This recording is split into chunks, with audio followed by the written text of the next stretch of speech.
Okay. All right. We are recording. And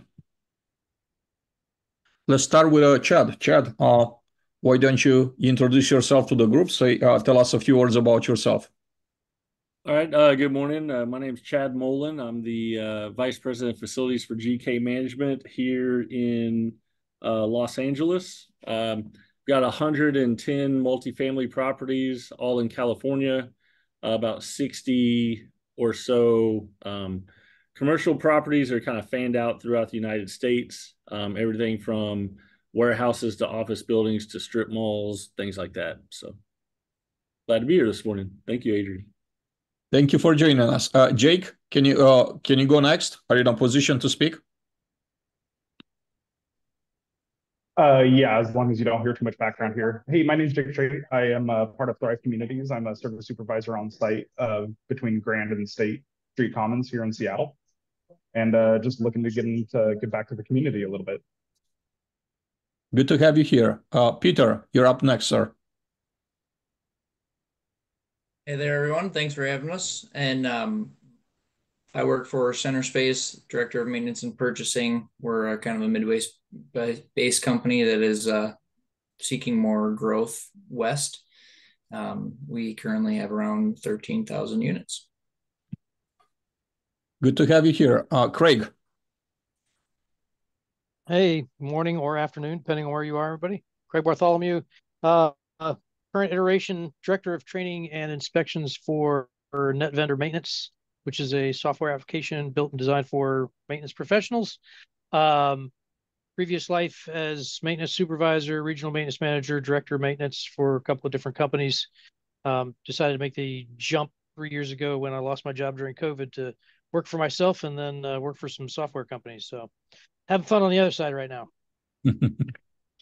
So, Craig, is NetVendor offering like training classes content, maintenance related content now? So, well, training, what I do for training there is just onboarding. So it's mostly training our product for our customers. Okay, I understand. So not per se maintenance training. However, my company does offer maintenance training. Yeah, let's the other end of things. Let's get together. And also, Chad, I know that you do something too, right? You're offering training like outside of your full-time job. Yes. Yeah. But let's just chat after the meeting. Have a quick exchange. I work for a couple clients that are looking for different training resources. I'm happy to add you as a resource out there for them. Travis. Hello, good afternoon. My name is Travis Everett. I work for Grub Properties as the Regional Service Supervisor, primarily focused on the Southeast region. I'm glad to be here today. It's your first time today, Travis? Yes, sir. Well, welcome to the group. I'm excited to have you here for the first time. Hopefully, you'll be able to attend going forward. We understand everybody's tied up and running in 1,000 directions, but definitely, I'm glad that you're here. You're joining us today, Joshua. Hey, yeah, I'm Joshua. I'm over regional maintenance director for CWS Apartment Homes here in Austin. Roughly around now 22 properties in my portfolio. Do a lot of training, onboarding with the new maintenance directors, as well as our primary is fire, life, safety, and major mechanicals on all of our buildings.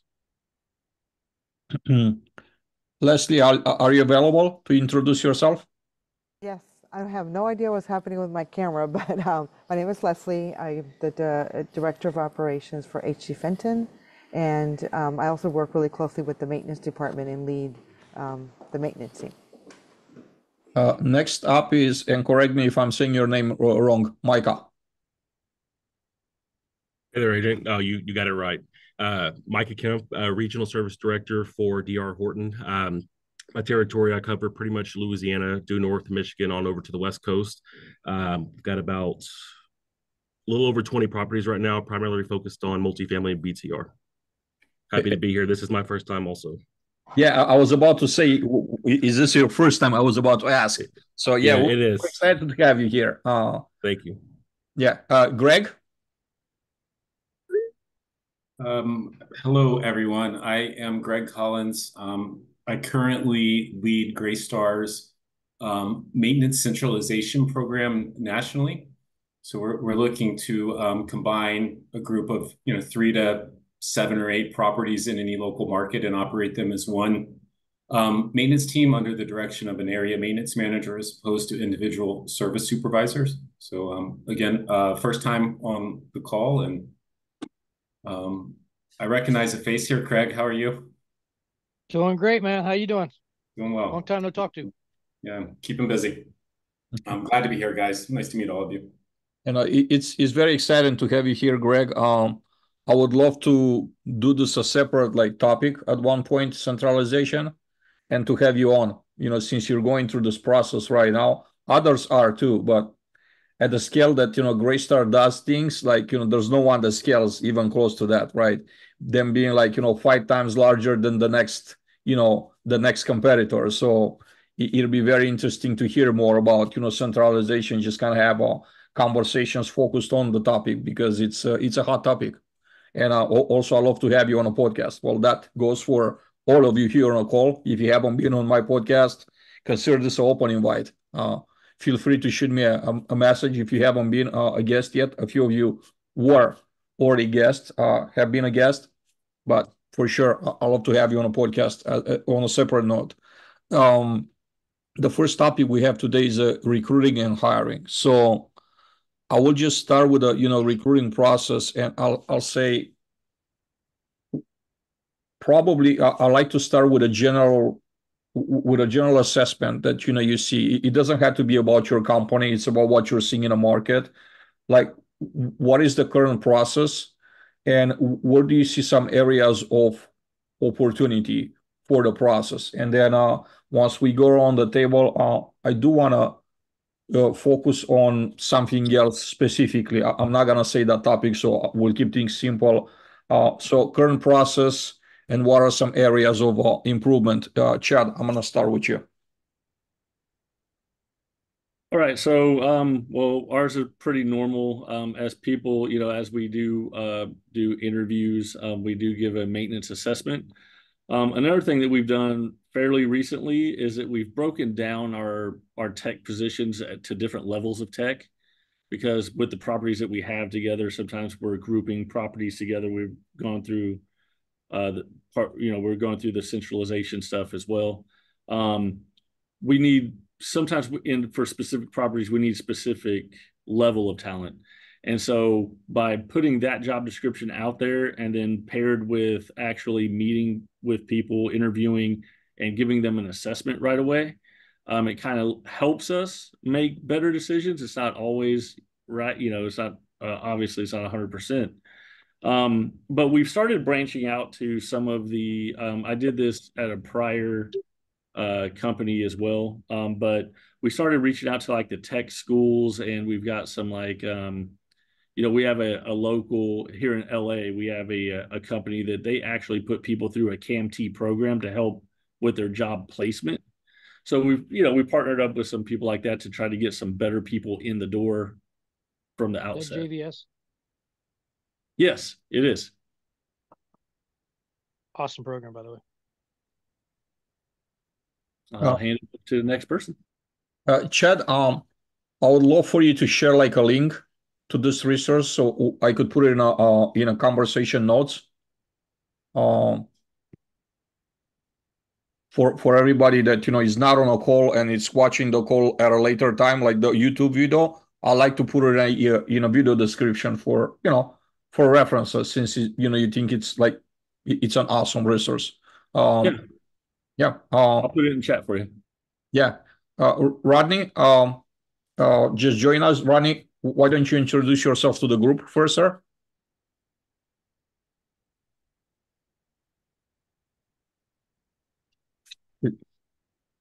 He's now connecting to the audio. Do you hear us, Rodney? Are you ready to do a quick intro of yourself? If not, we go to the next person. Probably not. Yeah, I hear you, Adrian. Okay. You want to introduce yourself really quick to the group? Sure. I'm Rodney Cobb. I'm currently with the APCO group, multifamily construction, but I was on the facility side for 15 years. So I have a little bit of experience, about 34 years and about half and half facilities and half construction.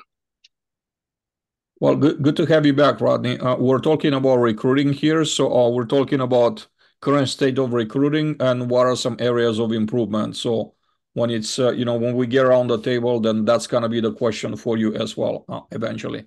Jake? Okay. Yeah, absolutely. This is kind of hitting home right now. We're actually starting hiring for, it's going to be close to 11 positions now between the 3 properties. So I just started sending out some invitations to phone interviews.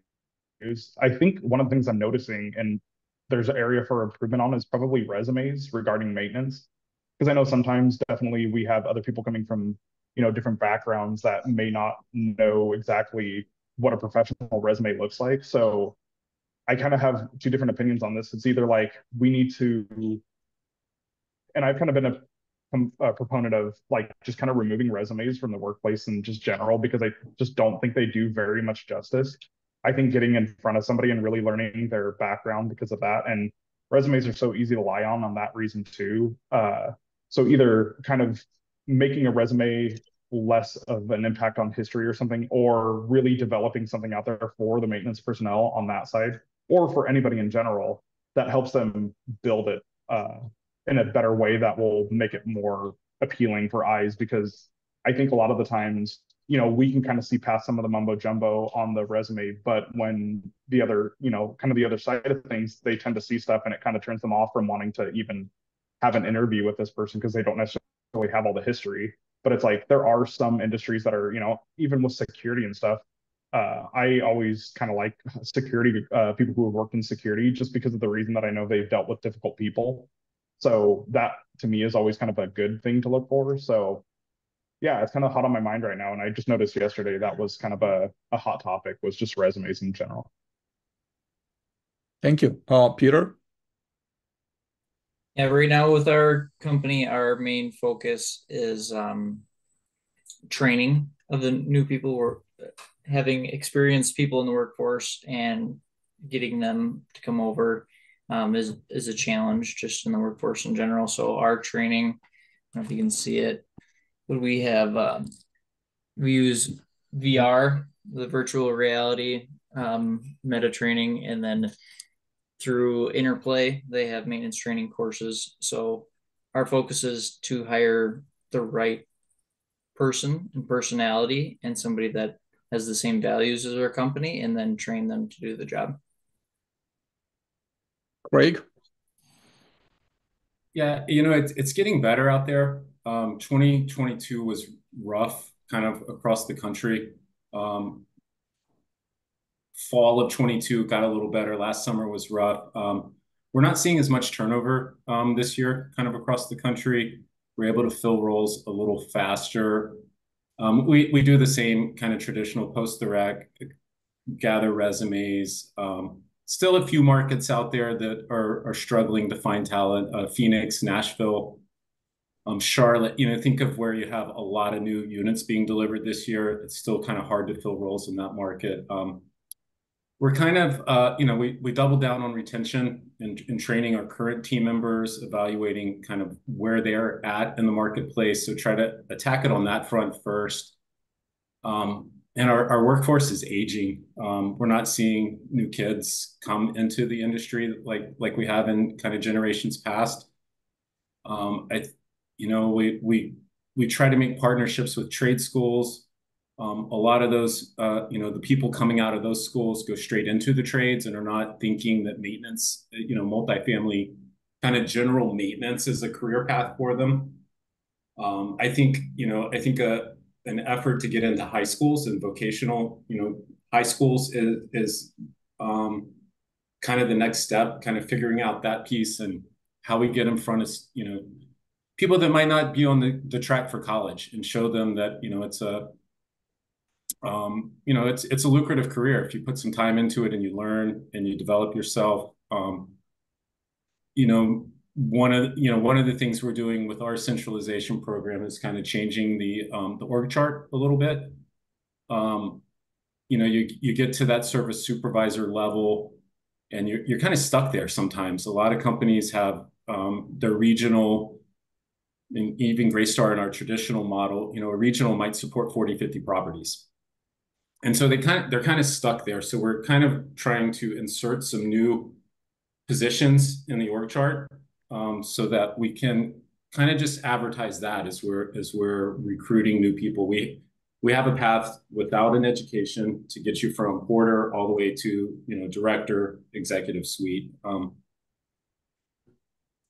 Marketing gimmicks, reaching out to our marketing team and like trying to use our centralization to recruit, new people, new positions that we have. We kind of all the old tricks we try and we do those. I think high schools is where we have to get. We've got to figure out how to get in front of those people. A couple of questions I have here. What are you attributing like things getting better versus last year to? What do you think are the causes there? Unemployment's still insanely low across the country. So it's usually we see the roller coaster follow unemployment. I think it's just the general talk of, you hear in the news, bad economy, slowdown's coming. So I think a lot of people are a little less hesitant to kind of change jobs. The markets that have stabilized, construction starts have almost stopped, so you still have a lot of projects being built that were funded and kind of got permits and broke ground a few years ago. As those are starting to wrap up, there's not as many jobs in construction that typically pay a lot more than the multifamily maintenance roles. We addressed our benefits package coming into this year with a pretty good housing discount for on-site team members. So we're up to, if you work at the property, if you live at the property you work at, you're eligible for a 40% discount at Greystar. And a lot of our clients push back on that, and Greystar just foots the bill for that. So we're kind of, we're doing everything we can to make the positions as attractive as possible. We're doubling down on retention and training the team members that we have. Something that goes hand in hand with recruiting, right? It's what you're working on, your main project, the centralization. So just to make sure that I understand correctly, you're taking a group of, let's say, 4 or 5 properties for the sake of the argument. You're eliminating the service manager positions and you're just hiring like a senior that oversees all 4 or 5, the entire portfolio? Or is that added position? No, so it's a consolidation and centralization program. So we're centralizing the teams, and we're consolidating the service supervisor role across those properties into one person. So I'm thinking right here, when you're looking to recruit for that person, you probably have to look for someone that has regional experience, because you're talking about some probably thousands of units right there, at least. Right now, we're supporting 27,000 units in our program across the country. The average person probably has about 1,200 units. So certainly have to incentivize that person. The traditional model where you make a dual site service supervisor and you give the guy a couple dollars an hour doesn't really work. It's not worth taking on 3 or 4 more properties for a few dollars an hour. So we certainly realize that, and we have some freedom there. Over 80, last time I looked, 88% of the people we have in the role were internal promotions from service supervisor into this role. So we look, we get the best guy in the market. We go and we look at all of our service supervisors in that market, who's ready for the next role, who's kind of ready to be a regional, but we don't have that opening. And we take that person and we train them how to oversee multiple properties. So just doubling down on the people that we have. And also too, because we started that here as well, and we had a lot of the same things, but with that program, right? Like if you have one person essentially over the day-to-day for say 4, 5, 6 properties, we have 6 properties in Hollywood that are within, 2.5 miles of each other. So it makes sense. But they're also able to utilize their team in different ways at the different properties. They don't have to get 3 or 4 different approvals to say, hey, you're caught up and you're caught up. I need you to go over here for this half a day, or this person's out on vacation or PTO. And that's where we saw a big benefit from that as we've started that process as well. Yep. Certainly one of the biggest advantages of a centralization program. And then also, as we consolidate a service supervisor in a market, that leaves 3 or 4 team members that are able to plug other service supervisor roles in the market. So we can kind of backfill with, so we're not like, you're getting laid off, you're getting laid off. We're like, we're going to centralize, this job's going away, but here's the open positions we have in our market. Yeah. We have a question from Travis, and I want to just pause for just 30 seconds and say this. Feel free to use the option over here on the bottom where it says reactions, raising hand. It looks like this, right? To speak, to ask the speaker a question, right? I don't want this to be like a mechanic thing to where we just go around the table and there's no dialogue at all and just me asking all the questions. And secondly, I would like to ask all of you, if you wanna lead some of the next meetings, I'm more than happy like to turn this over to you. It's not about Adrian. It's not an Adrian thing. This is just literally, I want for all of you that want to be involved in this to just be involved in it, and I want to make it very interactive. This is all of us. It's our project. It's not just my project. Leslie, I see that you have your hand up. Please. I had a question for Chad and Greg. On the centralized, what's the software, and I mean, what tools have you put in place to ensure that you're supporting the leader, the maintenance leader, leading the multiple properties? For us, it varies by property management software. Different products have different capacity as far as permissions and looking at a portfolio with one view on a dashboard. We haven't enabled like much prop tech or new software to enable it. We use Microsoft Teams to communicate. We're more focused on training our people and kind of creating with the payroll savings you have for the consolidation, not taking all of that, creating new positions that provide bandwidth to mentor maintenance professionals properly. We're looking at different softwares. I think going to like a centralized one-stop shop will provide some efficiency. I don't think it's going to change the game in a way that makes sense, that enables centralization. I think the people is where you need to focus. And then for us, we're a hardcore RealPage company. So we're all on the same property management software.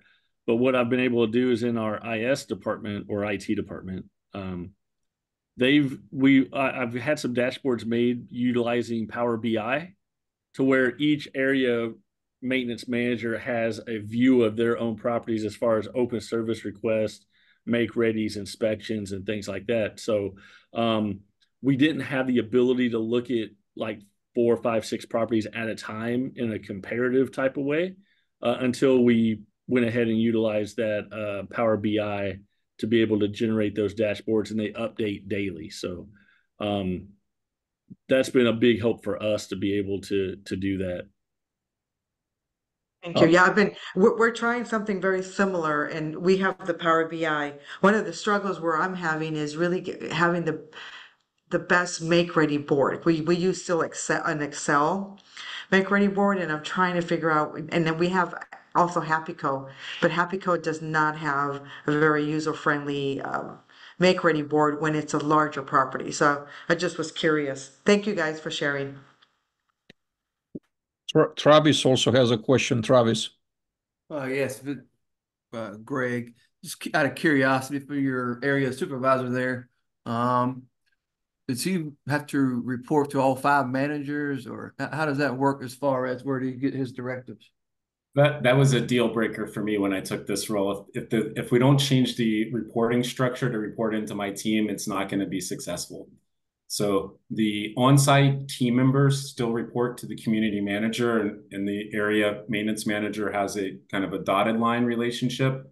But that centralized person reports into a centralized operations team.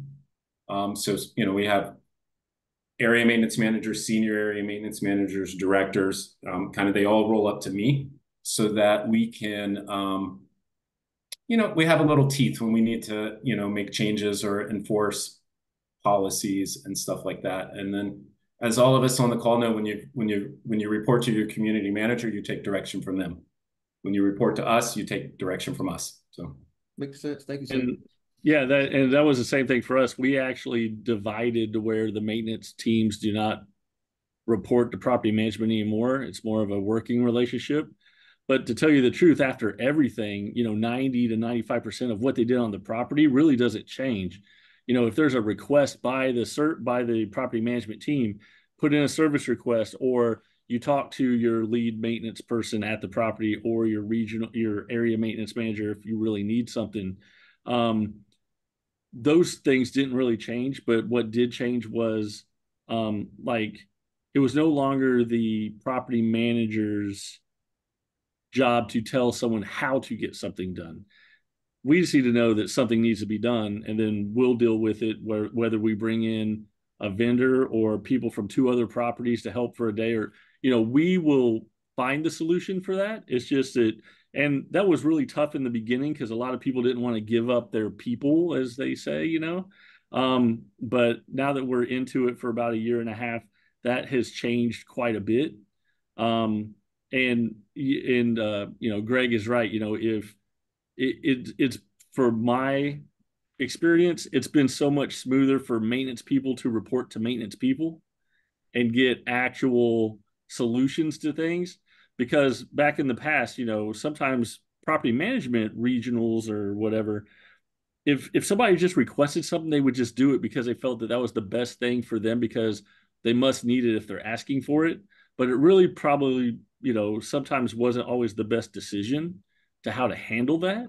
And we've kind of headed off a lot of those things in doing this change as well.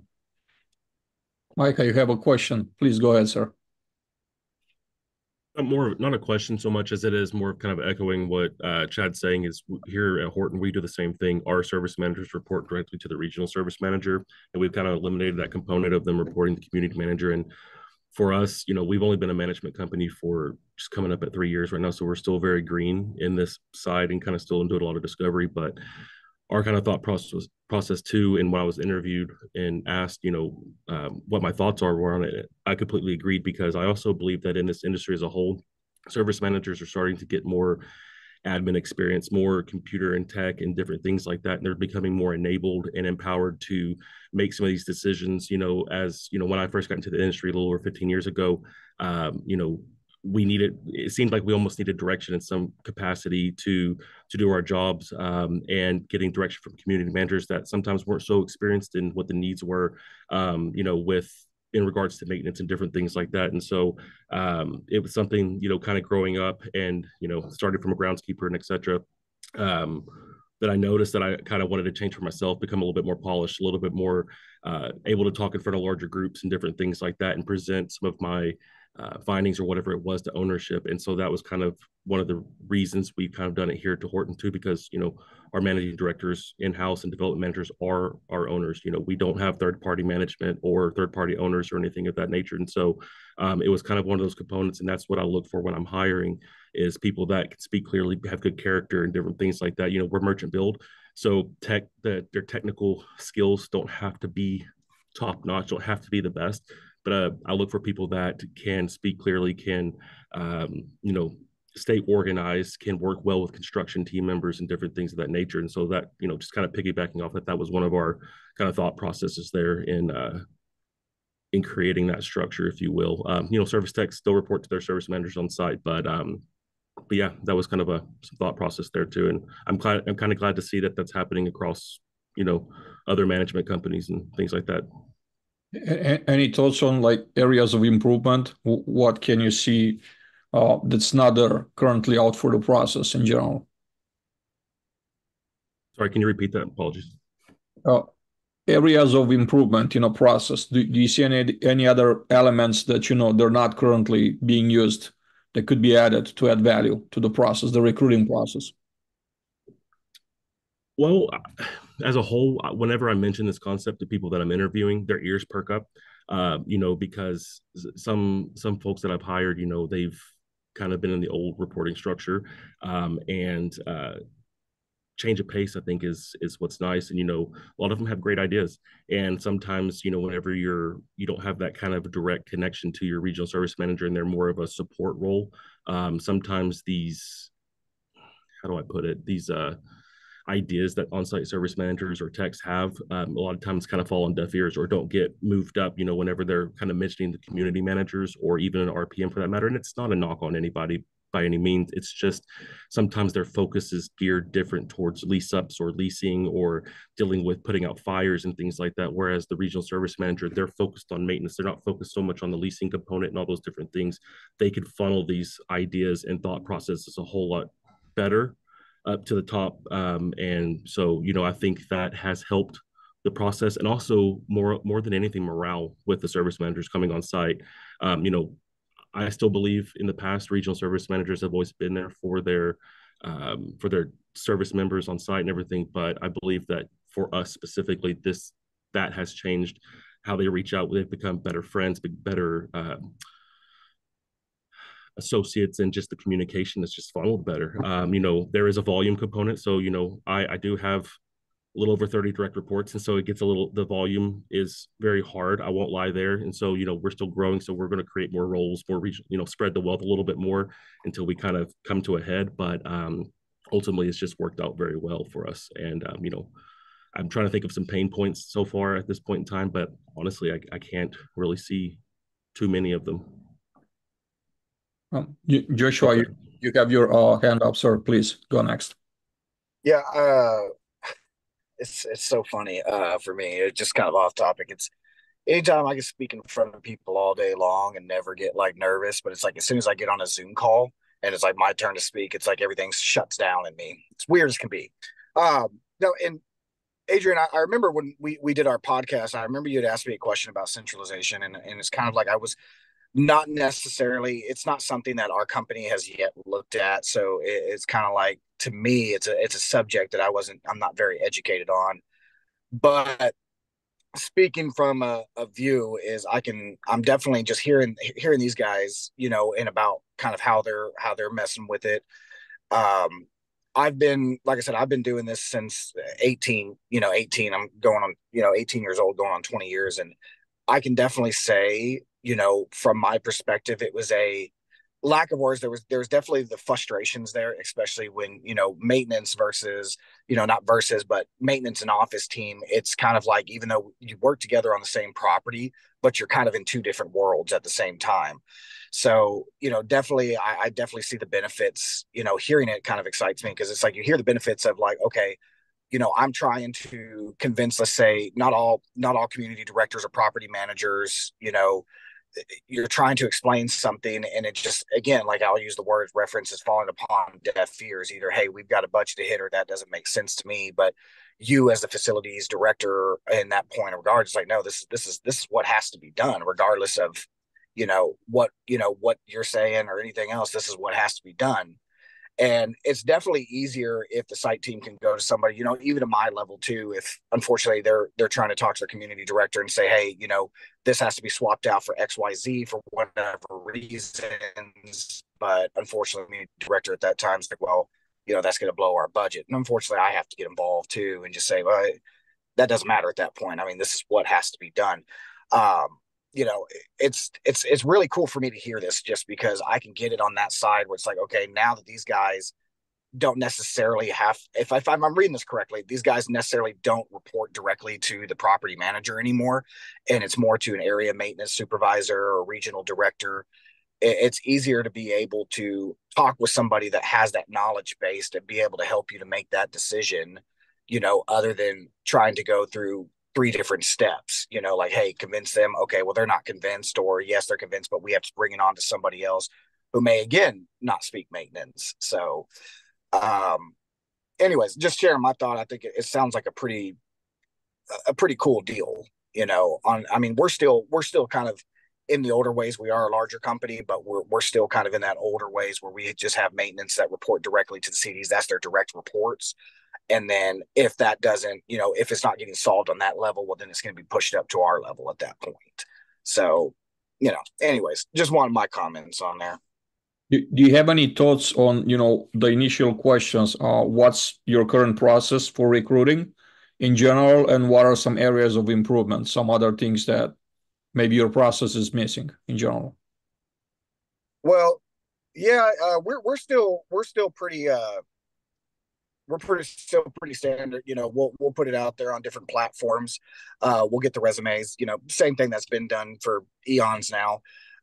We just recently got through doing some of the trade school walks here in Austin, where we were walking with the trade schools, talking to a few of the students. There was thing that, when I was talking to some of these trade schools, there was a very disappointing remark that I had heard when I was in the trade school. And one of the instructors had told me, is like, hey, some of these HVAC companies or mechanical companies have came in there and kind of shunned property management in front of the whole student body, and it's like, well, you can go with us, or you can just be, work for maintenance and not have that skill set. And it kind of, it's kind of that thing where it's like, well, I didn't know we were doing that, but I had to convince these guys. It's like, well, I understand, this is what it is. But in here, you get to work on multiple things. It's not just HVAC. You're going to get plenty of that, but you also get to expand your horizon further and get to learn more. So, finding that out kind of was like, shot there. It was like, man, I didn't know that some of these guys were doing that.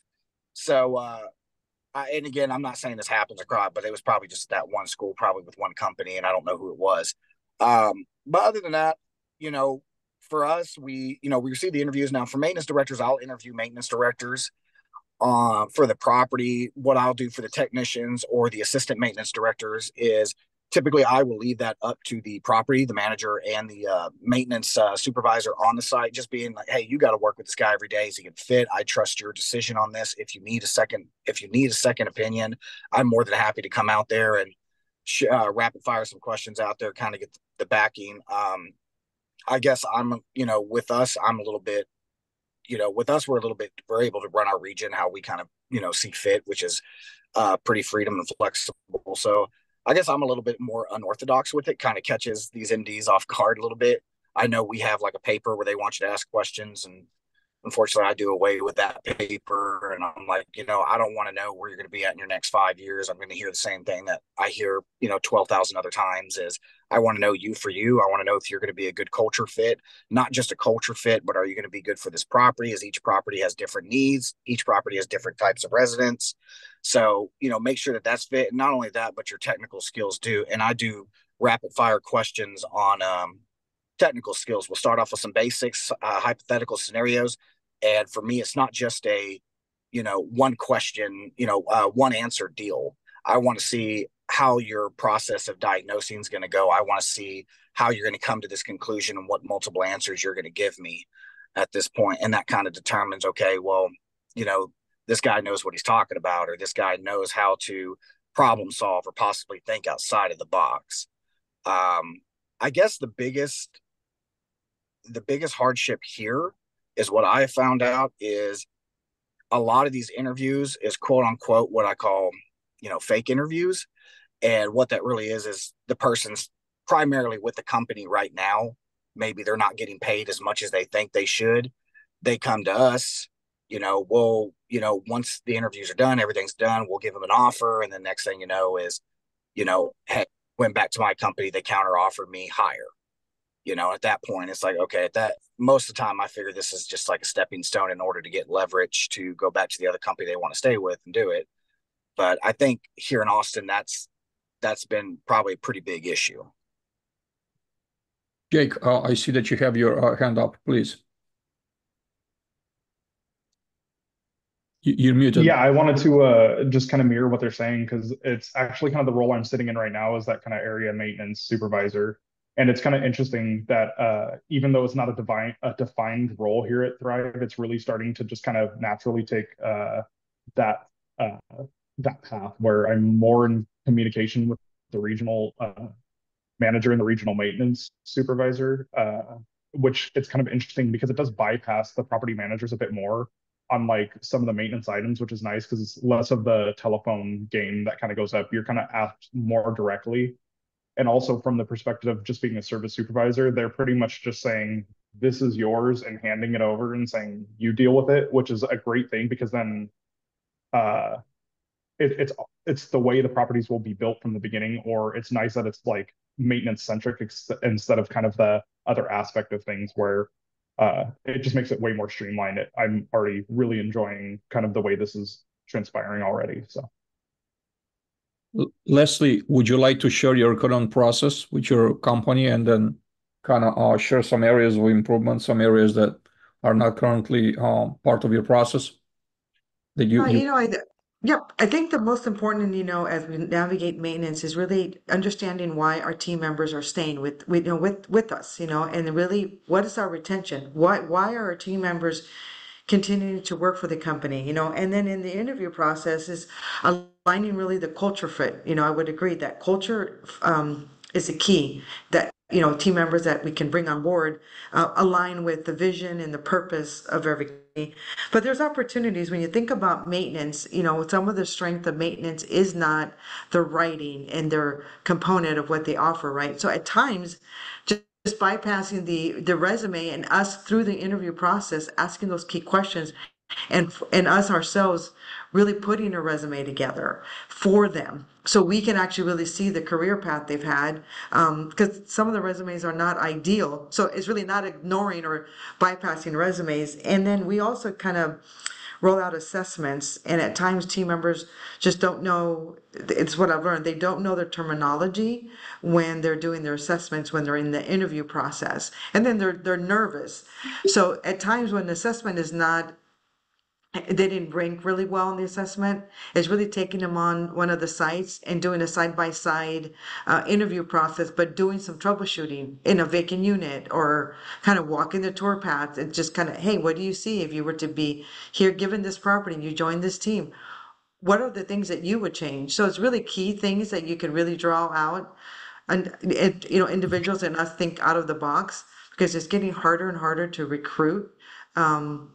And how do we capture our senior maintenance technicians and maintenance managers are soon to retire and keep them on board, and maybe they do a mentorship program, right? That's something that I envision. We're not there yet, but how do we retain a part-time position where our seniors can come in and mentor our young generation that are coming into the workforce? Great vision. I love it. Craig, I know that you're not currently working for an operator, but from what you're seeing in the market, right, what you're observing, what are the processes in general that you're seeing, and what are some other areas of improvement for a recruiting process? Well, I think there's a whole lot of echo going on in the room, right? I think it's attitude more than aptitude. Everybody's now looking for culture fit. I think reaching out, figuring out what the younger generation is looking for. Those of us that are a little older, the rapid change of the values of the younger generation are making it very difficult for us to hire them. We're not attracting them because we're not speaking their language, and I think that gap has grown exponentially since I entered the workforce. And I think I think Greystar's done a really good job of putting together benefits packages that speak to people. The biggest thing is finding out if that's a value. For me, when I started in the industry, I was a kid, but I was married and I had a child on the way. So for me, stable benefits, medical insurance, those sorts of things spoke to me. That was something I really was interested in.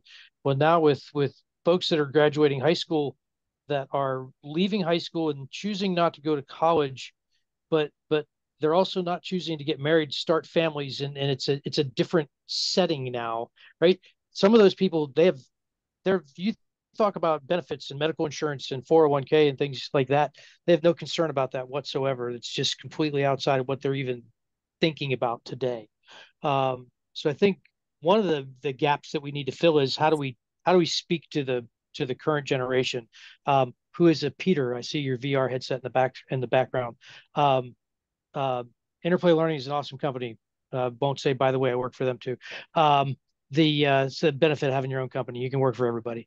But reaching out and utilizing that kind of training for the younger generation is a point where you can cross a bridge, right? And if you talk to a lot of people in organizations, they're like, well, it's a whole lot of technology and a lot of our older guys. Well, heck with your older guys. Let your older guys do what they want to on a piece of paper somewhere. But when you start attracting people and you start showing people the training that you have and that you're using the technology that they're currently using, right? My son comes over here and he's even not even a kid, but he's still heavy into the VR stuff, always wanting to do something with that. So I think we need to learn to speak the current, because where they are is not where we're trying to meet them at the moment. But certainly aptitude as opposed to attitude, or attitude and then train the aptitude, right? We want to fit in the company, and then the ability to bring that person up to where we want them from a knowledge base. It's not rocket science. Some of those trade schools that are talking down multifamily, sure, if you go work for a major mechanical company, you're going to learn lots of things about air conditioning that you'll never learn in the multifamily industry. But you're gonna have a base knowledge of HVAC in the multifamily industry. But you're also gonna have a base knowledge of pools, electrical, plumbing, building structures, things like that you get so much more diverse if you ever wanted to specialize, that you would be able to move into something. But it's where a person wants to be, and you kind of gotta try and meet them where they're at. Peter, I had one question too, Greg. You're still here. Go ahead, by all means. Do you find at all in the centralization that there's any demoralization among the site teams, being like, oh great, so we had 5 supervisors, now we have 1, and so now you just cut my knees out from underneath me being able to get promoted? Does that become an issue, or is there more advancement built into that for those site teams? Yeah, we've built a position below the area maintenance manager and as well as above it. And so we backfill with a maintenance lead that's typically like $3 to $5 an hour more than a senior tech in the market. And so we reserve some of the savings and create that position.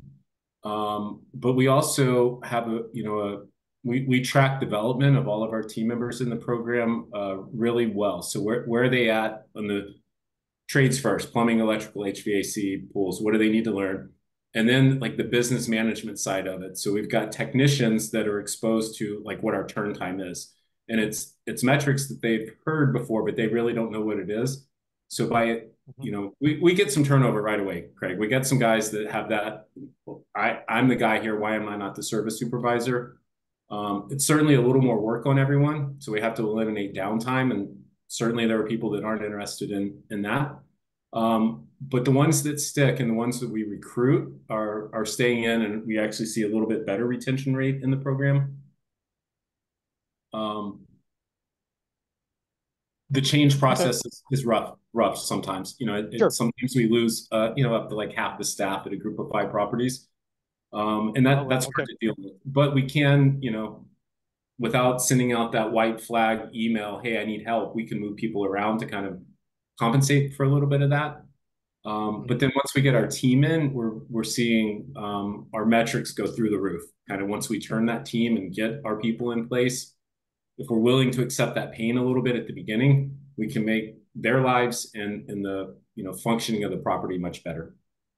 Awesome. Okay, interesting. Hey, real quick, Craig, do you have an example, or have you seen anybody do that communication to the younger generation really well?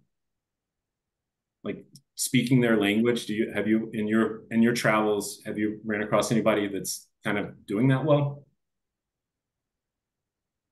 Not specific to a company that I can nail down. And it's been a little less of late, right? Because of where I'm at, and I'm not as focused on it. I know some of the the things that are happening though with the programs like JVS out in California. There's a company in Chicago that does training, and there was some development of that happening right before I left Greystar, that is taking people and training them towards that goal. And I think it comes back to, and I don't know who said it, right? Getting into some of the high schools and kind of reaching in at that lower level. And it's super hard, right? Building a training program where you can train somebody from nothing to something, and then be able to put them in the workforce means a lot of dedicated space. And it's hard to do. And I've seen a couple of different variations of it, but all of it costs a lot of money. And you'll hard time finding people, especially in third party management, where you can find clients that are willing to help you to pay for that, where you can develop people. One company that I have some familiarity with, Hawthorne, which is a company based out of Greensboro, North Carolina, built an apprenticeship program, and I'm not sure if they still have it running or not, where they would bring people in with little to no experience and give them about a month or 2 months worth of training and try and build them to a point of knowledge. But I mean, they had a property that they dedicated training facilities to, where they were able to basically school those people and then put them under somebody who would help them to grow in their knowledge.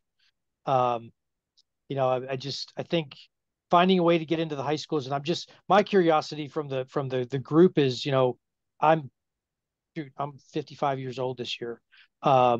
Me walking into a high school environment and talking to some kids in high school is probably not the person they want to hear.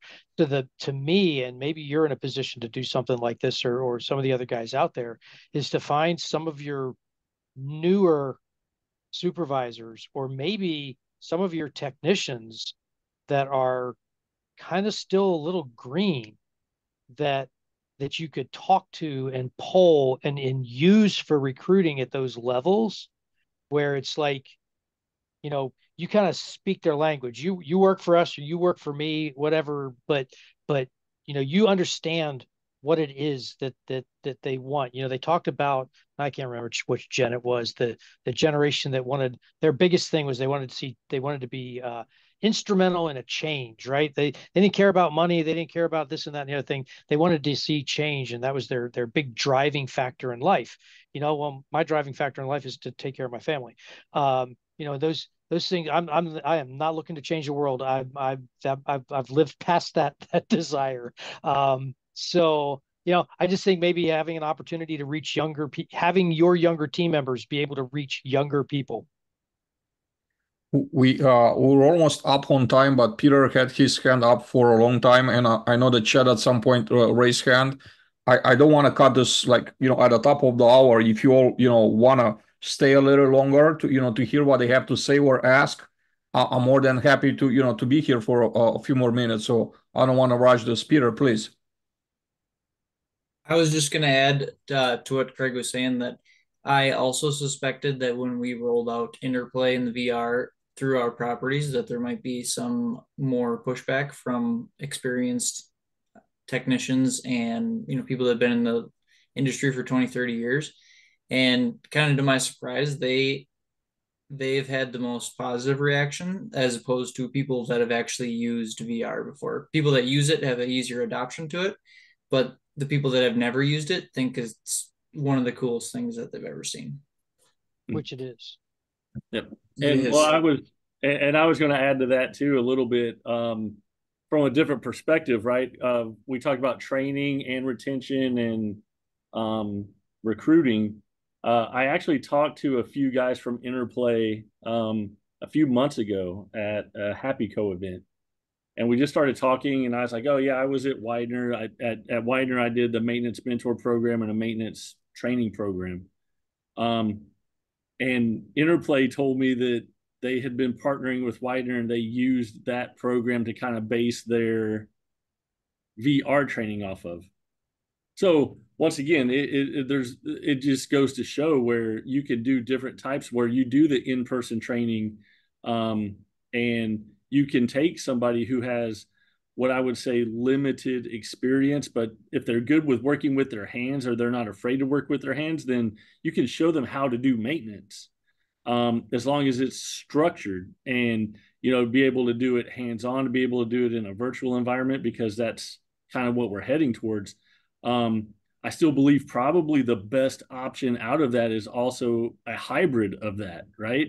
You get familiarity, you get some knowledge working with it in VR, and then you go and you do it hands-on. And part of the training was, hey, we showed them how to do the basic things to essentially get them to a good, say, Tech 1 or a make-ready tech position, right? And then for the next year, we didn't put them at a property by themselves. They had to be at a property that had at least one other maintenance person at it, a senior maintenance person at it, things like that, right? But a lot of our people, and have been historically and somewhat still are, but they're changing a little bit, they're textile learners. They have to put their hands on it. And if they're able to do it and do it well, say 3, 4, 5 times in a row, a lot of people pick that up easier, seemingly in our profession. So I think it's interesting to hear the VR and everything else. And I think that ultimately almost like a hybrid of all of that would probably be able to hit many different people on many different levels on how they learn. Yeah, gentlemen, it's been an amazing conversation. Again, in 3 weeks time, I made this a recurring meeting. So in 3 weeks time, we're going to meet, and 6 weeks and 9 weeks and so on and so forth. Hope to get you back here. I think we barely scratched the surface on recruiting, right? I had so many other questions. First of all, pay or no pay advertised. Is your company advertising? You don't have to be put on a spot. Like if you don't want to answer, just don't answer. The purpose is not to show who's doing it, who's not doing it. More what do you think? Should we have the pay advertised or not advertised? Then secondly, how do we compare? How does your company compare with the market? With everybody else is paying, not just property management, but the trades, construction, single family homes, everybody that we could possibly lose employees to when it comes to competitive pay. And then I want to talk a little bit about the ownership process. How does it work? How does it work with from the moment the person applies? What are the steps? How many touching points? Who takes that? Is the recruiting that a recruiter does the screening? Whom do they pass it on? Is a property manager, service manager? Do you have any involvement in a process, you personally? I think that'll be very fascinating to hear, different stories and different scenarios. I'd love to continue the conversation. I think this is probably a couple of more meetings at least worth of conversations, because it's just so much to cover here, right? If you disagree, by all means, just shoot me a message. It doesn't have to be my thing, but I think recruiting it's a really big deal, really. And nobody has it figured out to a science to say we got this figured out, right? This is how you do it.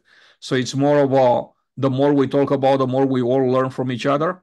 And I hope to see you back here. And in 3 weeks, have an amazing rest of your day, and we'll see you then.